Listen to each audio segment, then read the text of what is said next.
about Untold History, and I am Elias Untold Vance. Have you ever considered that the fruit you picked up this morning is a relic of a 10,000-year-old experiment? While we treat them as mundane snacks, every apple, grape, and peach is a survivor of a grand, silent evolution. A process that began long before recorded history, when our ancestors first dared to manipulate the wild bounty of the earth. Today, we step beyond the garden fence to trace the roots of these ancient treasures. From the forbidden orchards of antiquity to the high-tech laboratories of the present, we are uncovering the hidden lineage of the world's most significant crops. This is not just about what we eat. It is about how the fruit we cultivated helped cultivate us. I am Elias Untold Vance, and this is the untold history of the harvest.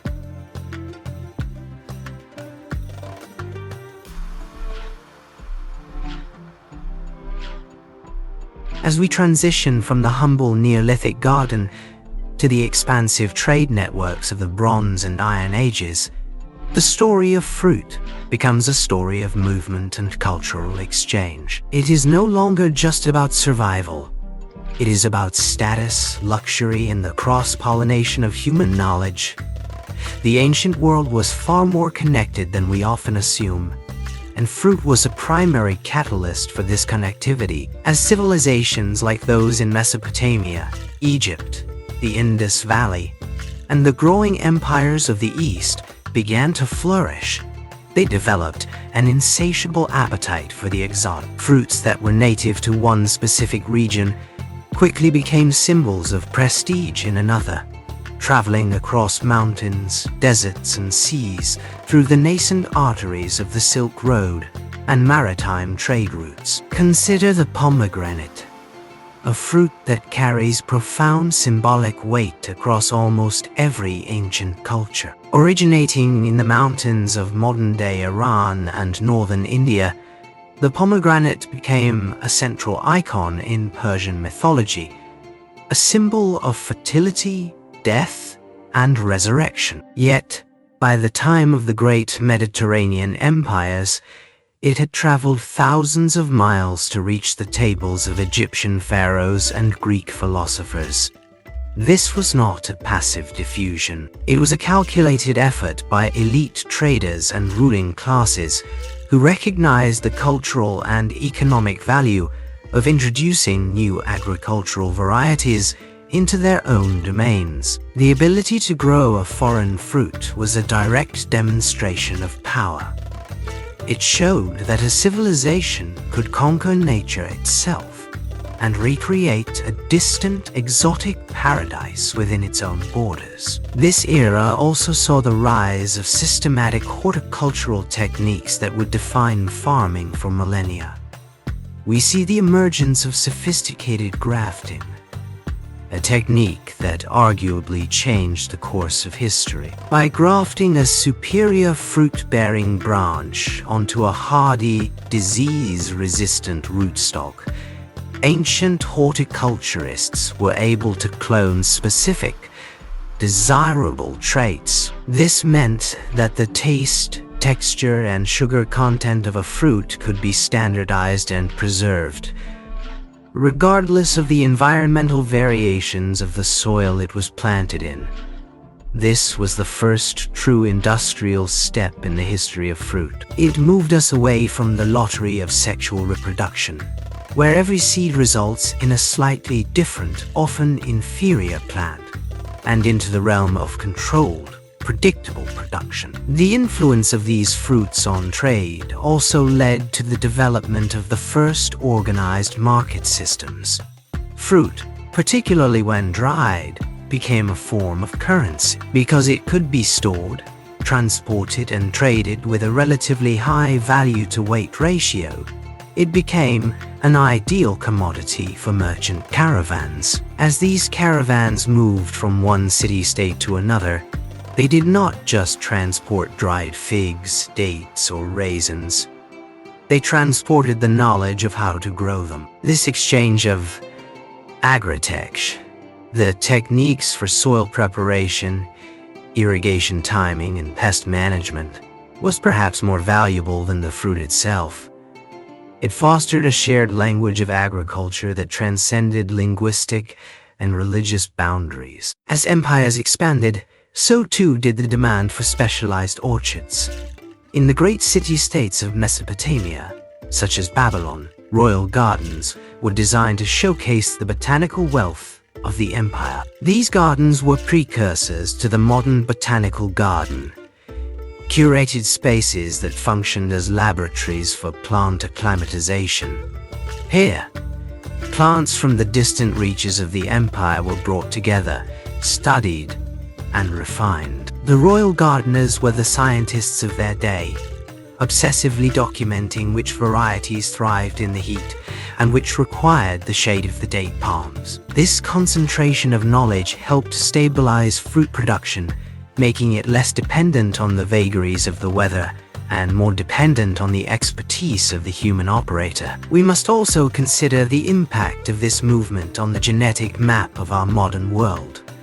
As fruits traveled along the Silk Road, they were inevitably cross-pollinated by local wild varieties. This resulted in a massive surge of hybridization, creating thousands of distinct local landraces. If you look at the genetic diversity of grapes in the Caucasus or peaches in China, you are looking at the living history of these ancient trade routes. The plants we see today are the result of an ancient, globalized data exchange, where the data was the genetic information stored within the DNA of the seeds.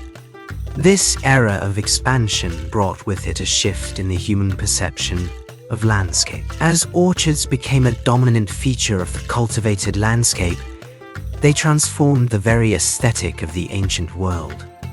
The image of the walled garden, a protected, lush space of abundance, became a recurring trope in literature and art. It was a manifestation of the ideal society, ordered, productive, and secure. Whether it was the hanging gardens of Babylon or the sacred groves of the Hellenistic world, the orchard was the physical representation of civilization's triumph over the chaotic, wild world. As we continue to trace this history, it becomes clear that we are not merely discussing agriculture. We are discussing the shaping of human ambition. The desire for the exotic fruit of a distant land was a fundamental driver for the exploration and connectivity that would eventually lead to the interconnected world we live in today. Every time we encounter a fruit today, we are holding a product of this ancient global exchange, a survivor that has been shaped by kings, merchants, monks, and millions of unnamed farmers who understood, long before we did, the future of before we did. Humanity was inextricably linked to the fruit we chose to plant. Don't forget to subscribe to the channel, follow us, and turn on the notification bell to stay updated with our upcoming historical journeys.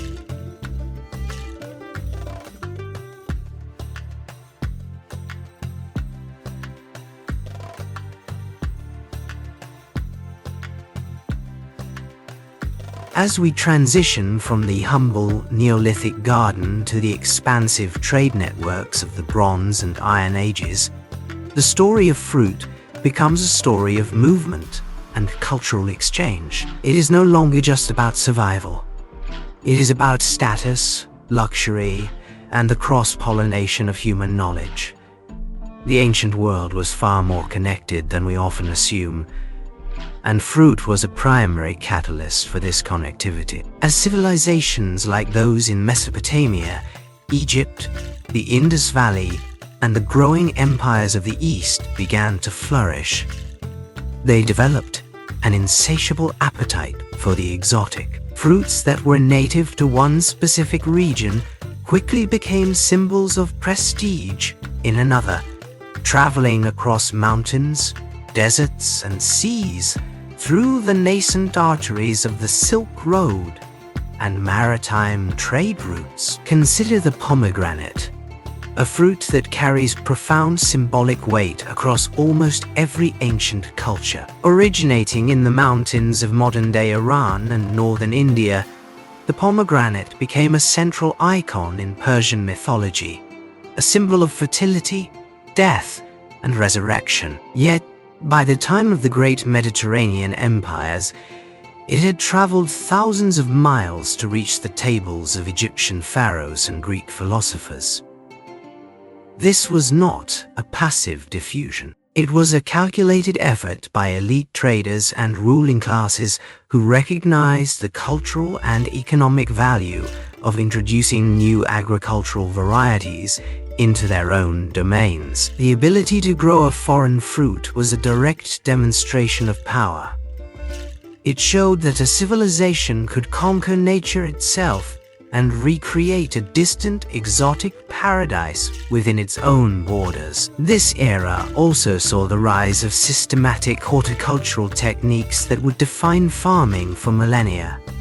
We see the emergence of sophisticated grafting, a technique that arguably changed the course of history. By grafting a superior fruit-bearing branch onto a hardy, disease-resistant rootstock, ancient horticulturists were able to clone specific, desirable traits. This meant that the taste, texture, and sugar content of a fruit could be standardized and preserved, regardless of the environmental variations of the soil it was planted in.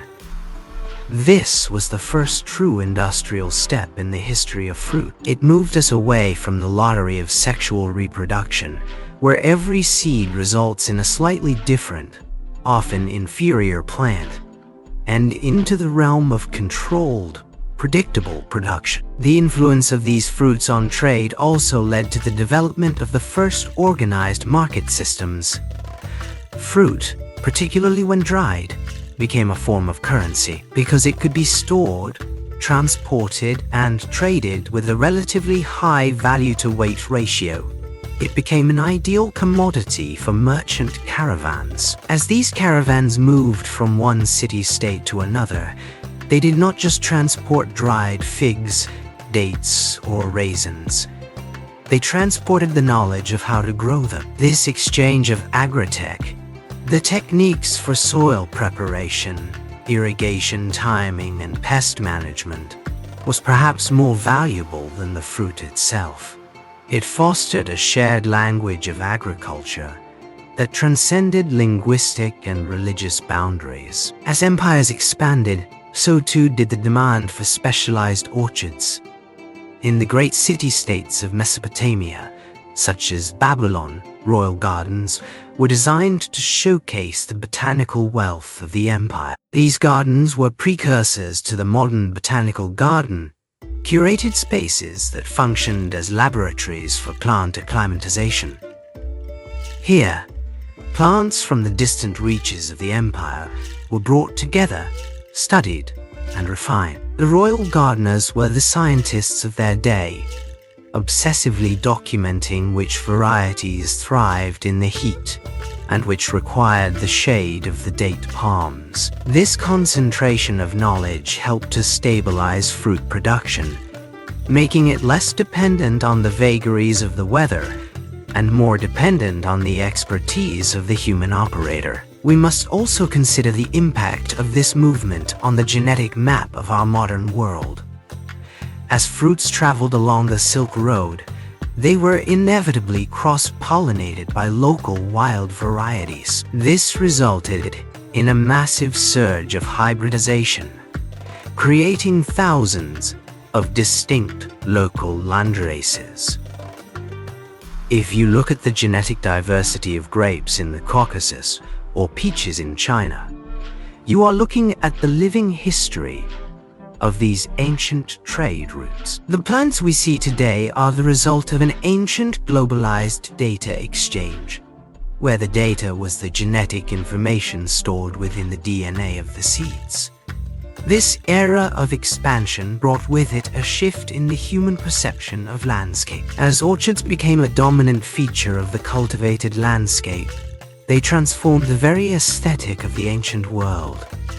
The image of the walled garden, a protected lush space of abundance, became a recurring trope in literature and art. It was a manifestation of the ideal society, ordered, productive, and secure. Whether it was the hanging gardens of Babylon or the sacred groves of the Hellenistic world, the orchard was the physical representation of civilization's triumph over the chaotic, wild world. As we continue to trace this history, it becomes clear that we are not merely discussing agriculture.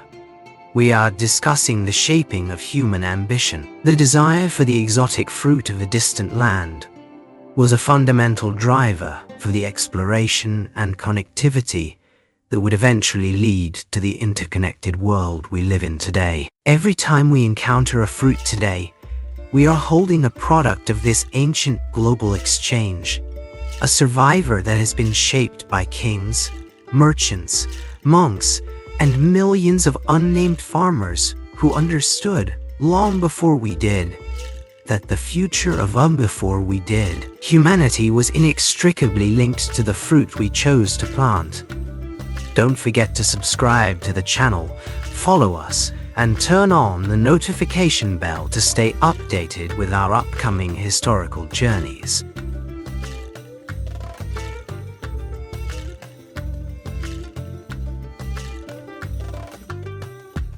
As we enter the classical age, the significance of fruit shifts from mere sustenance and trade commodity to a profound reflection of cultural, philosophical, and political identity. In the empires of Greece and Rome, the cultivation of fruit became synonymous with the civilized life. It was no longer just about survival.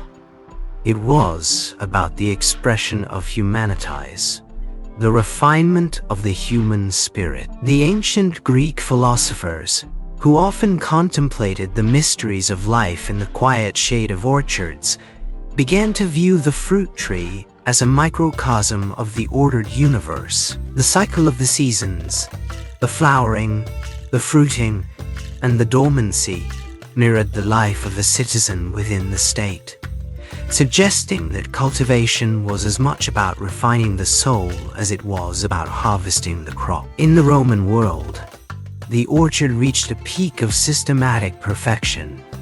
The Romans were the master engineers of the ancient world, and they applied this mechanical rigor to their agricultural practices. They were obsessed with classification and documentation. Writers like Cato the Elder, Varro, and Columella compiled massive agricultural treatises that detailed the precise methods for grafting, soil enrichment, and even the protection of fruit from insects and birds. They understood that to feed an empire of millions, agriculture had to be predictable and scalable. This marked the birth of large-scale horticulture, where the orchard became a strategic asset of the state, vital for feeding the urban populace and ensuring the stability of the Pax Romana. The Roman fascination with fruit also birthed the concept of the exotic import. As the borders of the empire expanded, the Romans brought back not only treasure and slaves, but also biological curiosities. Trees from the Levant, North Africa, and even the mysterious East were introduced into the Italian landscape. This created a new social dynamic where the possession of rare, out-of-season, or difficult-to-grow fruits became a status symbol. Wealthy senators and aristocrats designed their villas to include elaborate pomeriums, ornamental orchards, where they could demonstrate their control over nature by coaxing exotic fruits to grow in foreign climates. It was an exercise in pure power. If you could make a peach, originally from the distant valleys of China, flourish in the heart of Rome, you were showing that your reach extended across the known world. However, this period also reveals the dark side of this agricultural ambition. The intensive cultivation required to sustain these empires often led to environmental degradation. We see evidence of soil exhaustion, the clearing of ancient biodiverse forests to make room for monoculture orchards, and the over-reliance on slave labor to maintain the vast tracts of land.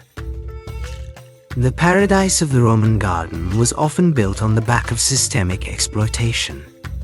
Yet, it is within this same context that we see the birth of botanical science. Romans did not just grow. They categorized. They identified varieties by taste, color, and storage capability, creating the first rudimentary taxonomies that would eventually form the basis of modern pomology. Beyond the practical, the symbolism of fruit in the classical era took on a life of its own. Consider the olive and the grapevine, the twin pillars of Mediterranean life. These were not just crops. They were holy. In Greek mythology, the olive tree was the gift of Athena to the people of Athens, a symbol of wisdom and peace.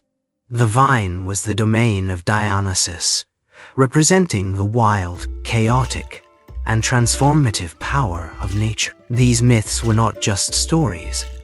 They were cultural frameworks that taught the society how to interact with their environment.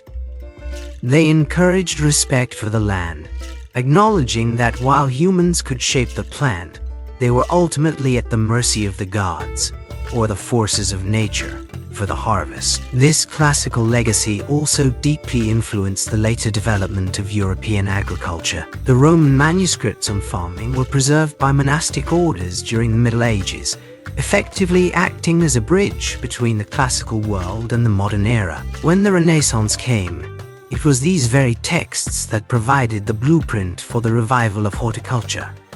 The classical obsession with order, classification, and the mastery of the landscape became the bedrock of Western botanical thought. As we examine this era, we find that the fruits we take for granted today, the grapes, the olives, the early varieties of apples and pears, are the direct descendants of those cultivated in the Roman villa gardens. They have been shaped, selected, and refined by the hand of the classical world.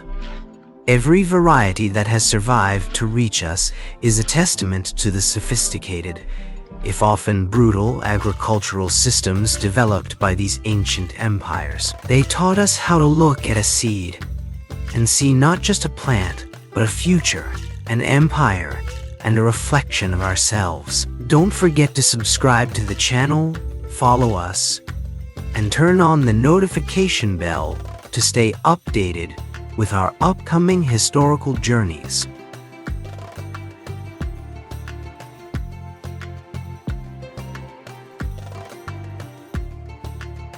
Following the collapse of the Roman Empire, the sophisticated agricultural systems that had sustained the Mediterranean world did not disappear, but they underwent a profound transformation. The focus shifted from the centralized, state-driven orchards of Rome to the decentralized, self-sustaining world of the medieval monastery. During the turbulent centuries that followed, the monastery became the primary sanctuary for botanical knowledge.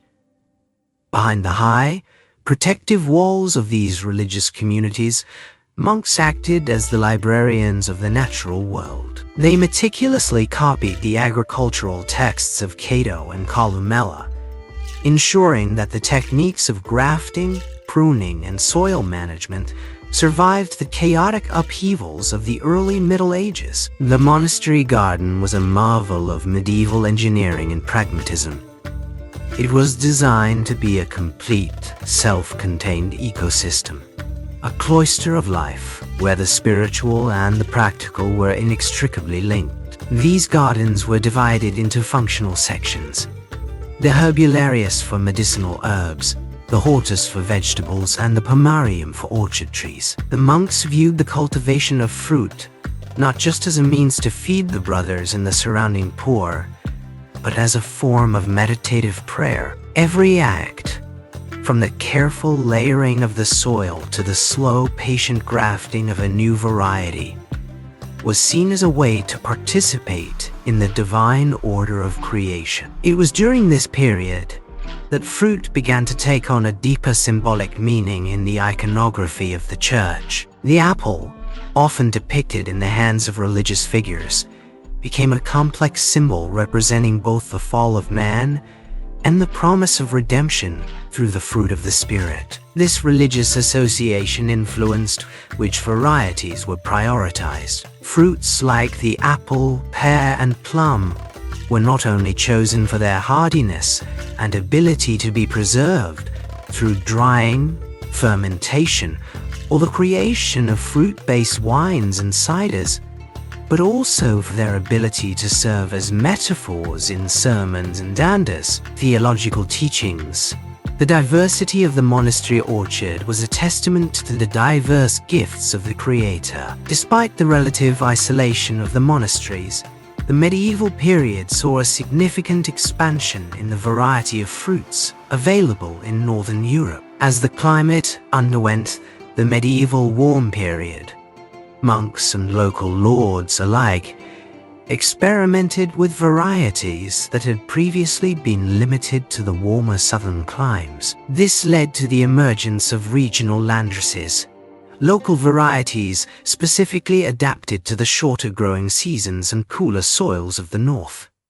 This was the era of the birth of the heirloom variety. Each monastery became a regional hub, developing its own signature strains of apples and pears that were perfectly suited to the local environment, creating a rich tapestry of agricultural diversity that we are only now beginning to fully appreciate. Furthermore, the medieval period saw the refinement of fruit preservation techniques, which were critical for survival in an era without modern refrigeration. The practice of candying fruit with honey, the development of sophisticated fruit leathers, and the mastery of fermenting fruit juices into ciders and wines became essential skills. These techniques allowed fruit to be transported over longer distances and stored through the long, barren winters. In many ways, the cider house and the fruit cellar were just as important as the library in ensuring the survival of the community. The knowledge of how to transform a harvest into a shelf-stable commodity was a closely guarded secret, often passed down from master to apprentice over many years. This was also a time of significant interaction between the European monastic traditions and the agricultural wisdom of the Islamic world. Through the trade routes and the complex cultural exchanges in regions like Al-Andalus, new irrigation techniques, new varieties of citrus, and advanced horticultural practices flowed into the European heartland. The Islamic influence brought with it a sophisticated understanding of water management, utilizing the acequia system to bring life-giving water to arid landscapes. This exchange demonstrated that the pursuit of agricultural excellence was a universal human endeavor, transcending the religious conflicts of the age. As we examine the medieval orchard, we see a bridge between the ancient classical knowledge and the modern scientific approach. It was a time of quiet observation, steady refinement, and the gradual building of a botanical foundation. The monks and the early medieval farmers were not just growing fruit, they were preserving the genetic heritage of the future. They kept the flame of horticulture alive when the rest of the world was in shadow. Every heritage apple or rare pear variety that we cherish today owes a debt to these medieval stewards who believed that the care of the earth was a sacred duty. They understood that the fruit tree was a legacy, a gift from the past to be nurtured and handed down to the next generation. Don't forget to subscribe to the channel, follow us, and turn on the notification bell to stay updated with our upcoming historical journeys.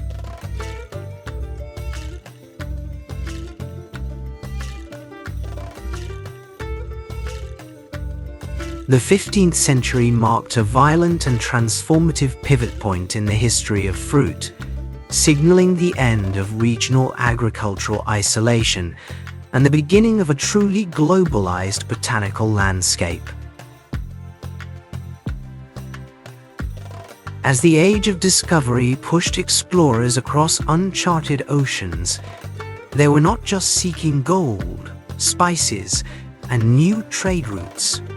They were unconsciously participating in the greatest biological migration in human history. This massive, often forced, exchange of plant life, frequently referred to as the Columbian Exchange, fundamentally altered the ecosystems of the planet. Fruits that had been confined to the Old World were transported to the Americas, while previously unknown varieties from the New World made their way to Europe, Africa, and Asia, permanently shifting the dietary and agricultural trajectory of every continent. Imagine the shock of 16th century European botanists encountering the sheer biological novelty of the Americas. They found fruits of shapes, colors, and textures that defied their existing classification systems. The pineapple with its armored exterior and regal crown. The papaya with its succulent orange flesh.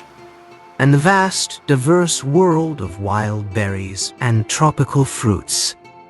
For these explorers, every new fruit was a discovery of immense economic potential.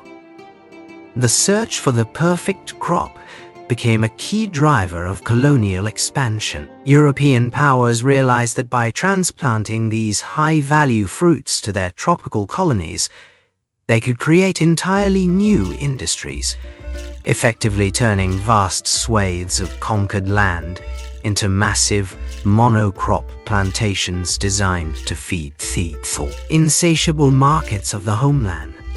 This era of discovery, however, was also characterized by a ruthless commodification of nature. The introduction of fruit cultivation to the Americas was often tied to the horrific realities of the plantation system. Millions of people were displaced and enslaved to work the fields, and the landscape itself was radically reconfigured to suit the demands of European commercial interests. Ancient, diverse forest ecosystems were cleared to make room for sugar cane, coffee, and banana plantations, leading to an unprecedented loss of local botanical biodiversity. The fruit of this age was often literal, but it was also a bitter metaphor for the exploitation that defined the period. The botanical wealth of the New World was treated as a resource to be extracted, with little regard for the local agricultural wisdom that had sustained indigenous populations for millennia.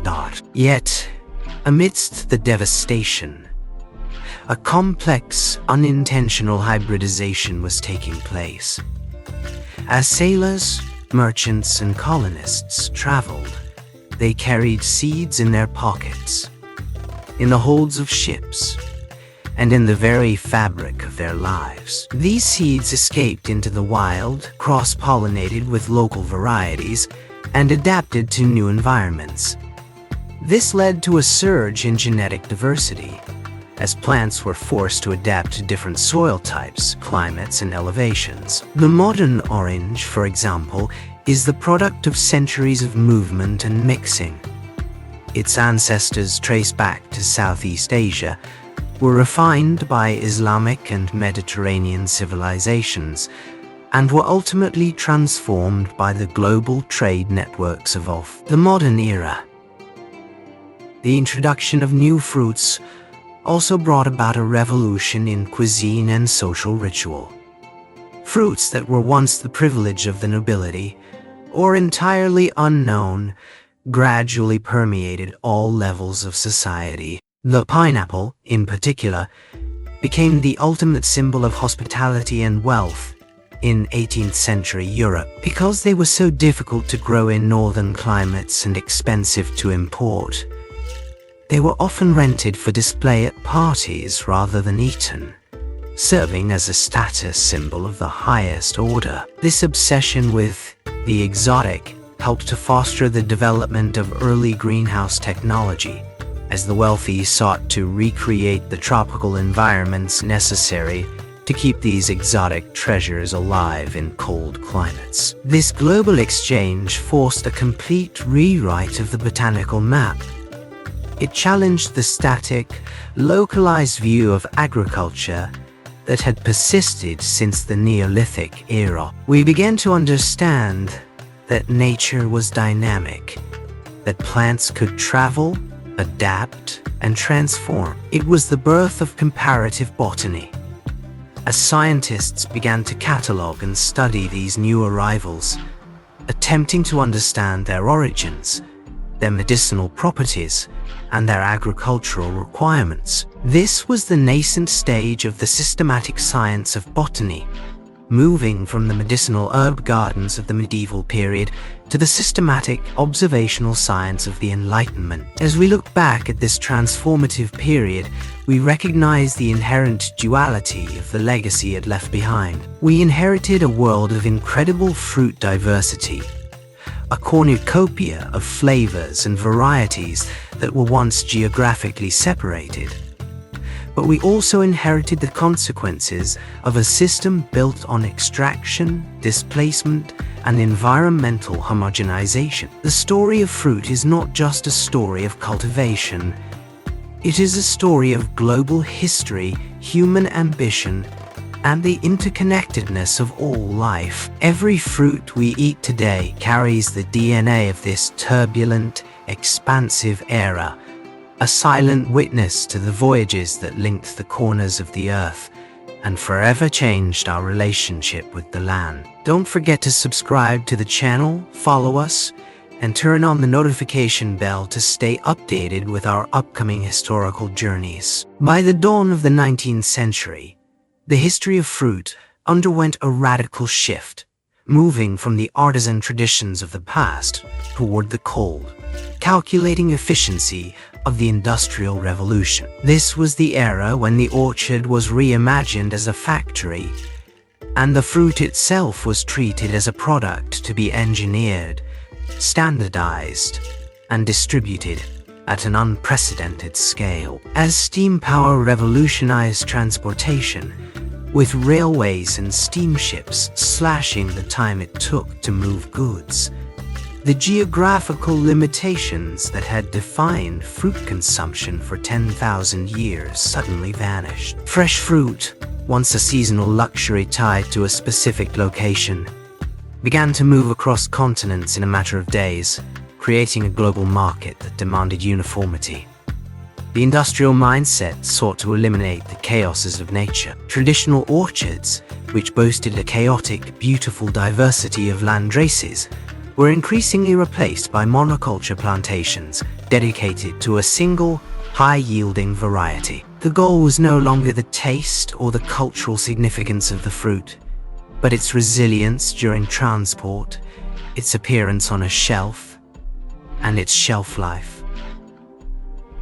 This was the birth of the supermarket variety. Pomologists and early agricultural scientists obsessed over creating fruits that could survive the journey from a colonial farm to a London or New York market. The focus shifted to hybridization techniques that favored thicker skins, firm flesh, and synchronized ripening, often at the expense of flavor, complexity, and nutritional density. This period also saw the rise of systematic breeding programs, transitioning from the amateur enthusiast's garden to the university-led research station. Scientists began to understand the mechanics of inheritance, applying the emerging principles of genetics to select for traits that ensured profit and scalability. The orchard was no longer a place of meditation or local sustenance.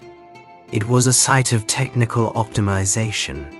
We see the development of chemical fertilizers and pesticides, born from the same industrial advancements that fueled factories. While this surge in chemical intervention boosted yields and suppressed pests, it also alienated humanity from the complex living biology of the soil.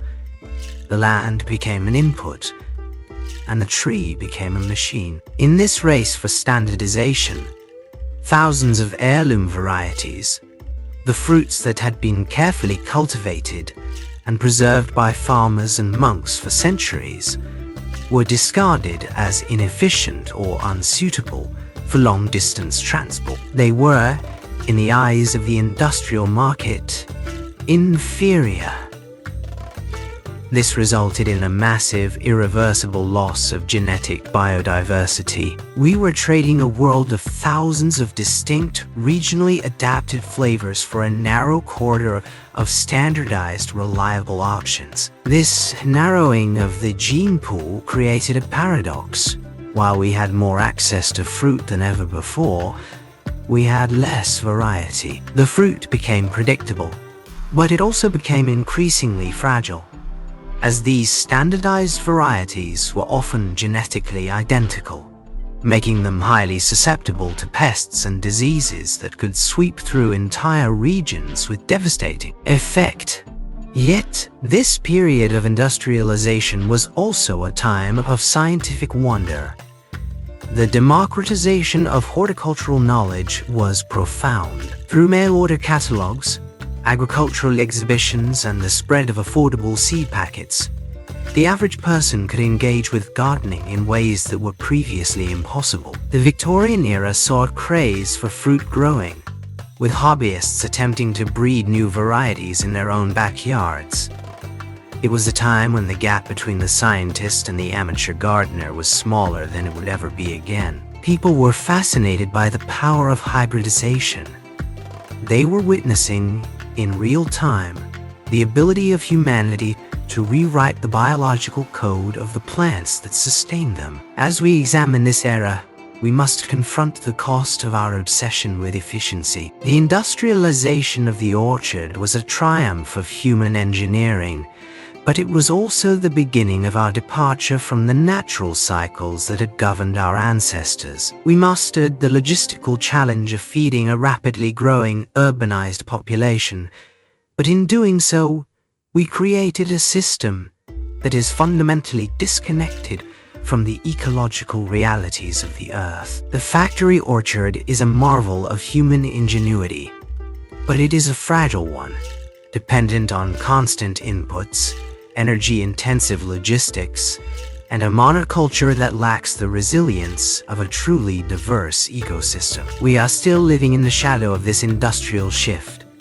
Our supermarkets are the end result of these 19th century decisions. As we look at the standardized, perfectly symmetrical fruit on our tables today, we are seeing the legacy of a time that chose convenience over complexity and speed over biodiversity. It is a vital chapter in our history, one that reminds us that while we have achieved incredible things through technology, we have often paid a heavy price in the form of our heritage, our environment, and our connection to the living world. Don't forget to subscribe to the channel, follow us, and turn on the notification bell to stay updated with our upcoming historical journeys.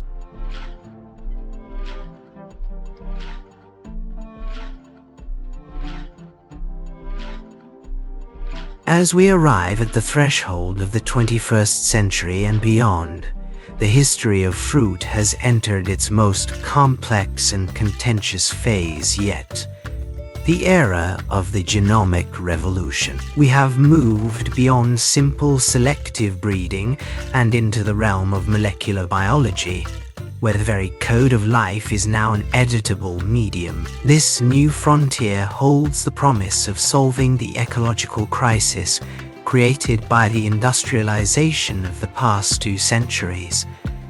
But it also forces us to confront fundamental questions about the nature of humanity, the sanctity of life, and the long-term consequences of our technological interventions. The orchard is no longer just a site of mechanical production. It is now a digital and biological laboratory where the boundaries of what is natural are being continuously rewritten. The primary driver of this transformation is the urgent need to address the fragility of our global food supply. The monoculture plantations of the industrial era left us vulnerable. When an entire global crop is genetically identical, a single disease, like the Panama disease that devastated the Cavendish banana, or the various blights targeting citrus, can threaten the food security of billions. Modern biotechnology offers a solution in the form of CRISPR and other gene editing technologies. By identifying and inserting genes for disease resistance, drought tolerance, or increased nutritional yield directly into the plant's genome, scientists are attempting to build a more resilient harvest that can withstand a rapidly changing climate. This is the promise of precision agriculture. Producing more with fewer resources, minimizing chemical inputs, and creating crops that are perfectly adapted to the environmental challenges of the Anthropocene. However, this scientific prowess is met with intense public debate regarding the ethics of genetic modification. Critics argue that by treating the genome as software to be patched, we risk unforeseen consequences in the complex web of ecosystems where these plants exist. A gene-edited tree is not an isolated object.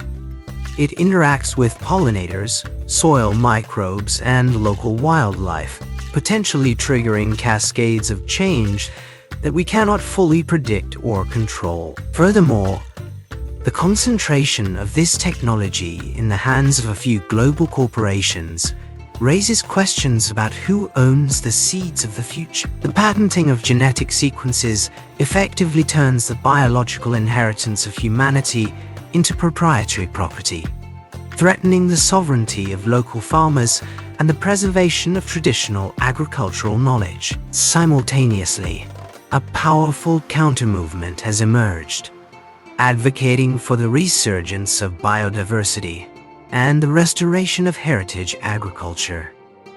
This movement is not a rejection of science, but a call for ecological intelligence. It emphasizes the importance of preserving ancient heirloom varieties, not just for nostalgia, but as essential genetic reservoirs. These varieties contain the hidden wisdom of thousands of years of survival in diverse climates, traits for hardiness, flavor, and pest resistance that we have only begun to understand. The future of the orchard may not lie in a singular supercrop, but in the restoration of a diverse, resilient patchwork of local land races, managed through a hybrid of traditional wisdom and modern, low-impact monitoring technologies. The integration of artificial intelligence and robotics is also beginning to reshape the orchard in surprising ways. AI-powered sensors can now monitor the health of individual trees in real time, detecting nutrient deficiencies or pest infestations long before they become visible to the human eye. Robotic harvesters, capable of identifying the precise ripeness of a single fruit without bruising it, are promising to solve the labor crises that have plagued agriculture for decades. This shift towards smart orchards offers the possibility of highly personalized farming, where every tree receives the exact care it needs, reducing waste and maximizing efficiency without the need for broad-spectrum chemical interventions. We are, in essence, at a turning point in our 10,000-year journey. We have the technical capacity to feed the world without destroying the planet, but we lack the unified social and ethical framework to ensure that this technology serves the common good. The fruit that we will eat in the coming decades will be a product of this struggle between the urge to control and the wisdom to coexist. Will we continue to view the fruit as a machine, a commodity, or a tool? Or will we finally recognize it for what it has always been? a living, breathing, and evolving partner in the long, precarious, and fascinating history of human civilization. The choices we make now regarding which seeds we plant, which technologies we plant, which technologies we prioritize, and whose knowledge we value, will echo for the next 10,000 years. We are no longer just the passive beneficiaries of our ancestors' agricultural labor. We are the active curators of the biological future. The orchard of tomorrow will be a reflection of the society we choose to build today. One that is either built on the fragile, temporary foundation of total control, or one that is anchored in the enduring, regenerative wisdom of the earth. Don't forget to subscribe to the channel, follow us, and turn on the notification bell to stay updated with our upcoming historical journeys.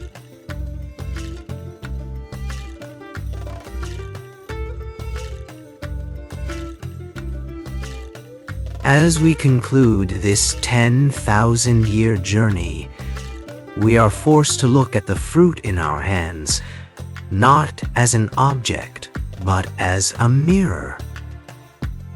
The history of fruit is, in truth, the history of ourselves. It is a chronicle of our migration, our ingenuity, our greed, and ultimately, our desperate search for stability in a world defined by change. From the first Neolithic farmers who looked at a wild, bitter berry and saw a future of abundance, to the modern scientists mapping the complex genomes of tomorrow, our obsession with fruit has been the central theme of our development as a species. We have not just domesticated plants, we have been domesticated by them.